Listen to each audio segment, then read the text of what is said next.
आपण पाहत आहात जत मराठी न्यूज।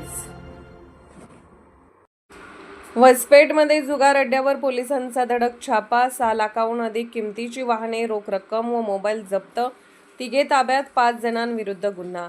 जत उपविभागीय पोलिसांनी वसपेठ येथे सुरू असलेल्या 3 पाणीपत्तेच्या जुगार अड्ड्यावर धाडसी कारवाई करत तब्बल 6 लाखांहून अधिक किमतीचा मुद्देमाल जप्त केला। या कारवाईत तिघांना रंगेहात ताब्यात घेण्यात आले, तर 5 जण घटनास्थळावरून पळ काढण्यात यशस्वी झाले। उपविभागीय पोलीस अधिकारी सचिन थोरबोले यांच्या मार्गदर्शनाखाली पोलिसांना मिळालेल्या खात्रीशीर माहितीनुसार वसपेठ माडगेळ रस्त्यालगत असलेल्या एका घरावर छापा टाकण्यात आला।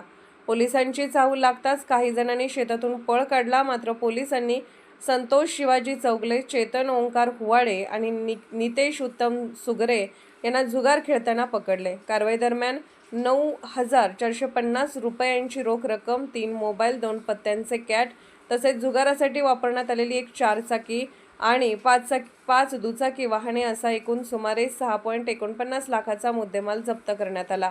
या प्रकरणात पळून गेलेले बाबू उबाळे, विशाल कांबळे, नितीन वसंत निळे, सुभाष तायप्पा हुवाळे तसेच घरमालक धोंडीराम वाघमारे यांच्यासह एकूण 8 जणांविरुद्ध महाराष्ट्र जुगार प्रतिबंधक कायद्याचे कलम 4(5) अन्वये गुन्हा दाखल करण्यात आला आहे। पोलिसांनी जप्त केलेल्या वाहनांसह संपूर्ण मुद्देमाल ताब्यात घेतला असून फरार आरोपीचा शोध सुरू आहे। या कारवाईमुळे परिसरातील बेकायदा जुगार अड्ड्यांमध्ये खळबळ उडाली असून अशा अवैध धंद्यांवर पोलिसांचा कडक वचक कायम राहणार असल्याचे संकेत मिळाले आहेत।